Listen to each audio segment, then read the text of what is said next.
My husband's first perm. I've never been quite sure when the idea first occurred to me. I do know that it didn't come all at once but developed slowly over the course of many years. Certainly, the first time that I thought of doing something with my hair other than combing it frightened me. I had always considered an interest in hair to be an essentially feminine trait, and I was sure that I was a male. So how did I come to the point of sitting in the waiting room of a salon, surrounded by strange sights and smells, excited and scared at the same time, waiting for my name to be called for my first permanent wave? I was a teenager during the and was part of the long hair generation. While I never allowed my hair to become really long, it did get to the point where it was long by the standards I had known growing up.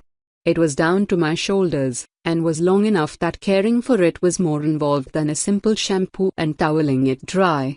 It took time to dry, and needed a conditioner to prevent tangles.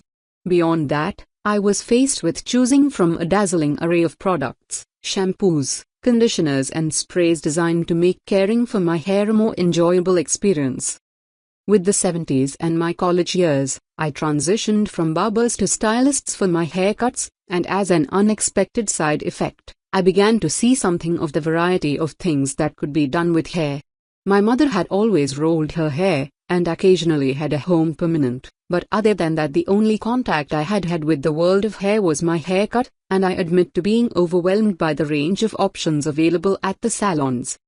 I began to be fascinated with the possibility of making dramatic changes in my appearance, but this was a possibility that seemed to be forever unlikely to be brought to reality.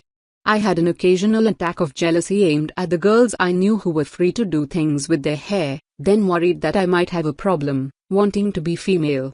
For years I struggled with this tension. I selected shampoos and conditioners for their sensory impact as much as their efficiency. I tried product after product, seeking to find a low-commitment way to explore changes. More than anything I wanted my fine, limp hair to have more body, but I was afraid of my interest in things I saw as feminine being discovered. On several occasions I bought a home permanent kit, complete with rollers, and tried to roll my hair on the curlers, only to give up when I was unsuccessful in getting the rods wound properly. I was afraid that a badly done perm would be worse than no perm at all.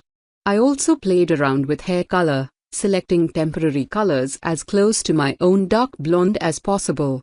I wanted to play with my hair, but didn't want another person to know of my improper interest.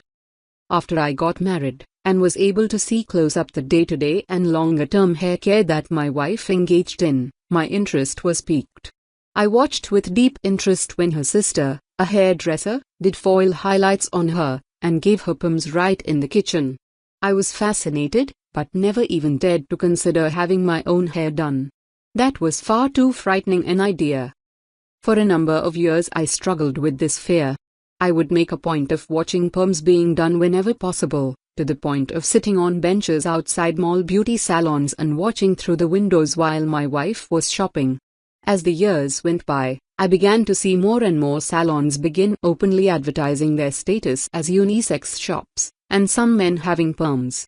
It began to seem that my time might have finally arrived, but I still hesitated. What would my wife say? She had never seemed the least bit sympathetic to my very occasional hint of interest.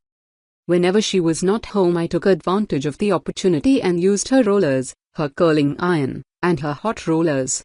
I was never very good at it, and always washed the resulting curls out of my hair long before I expected her home. Less than a month ago, she came home unexpectedly one day and found me in her hot rollers.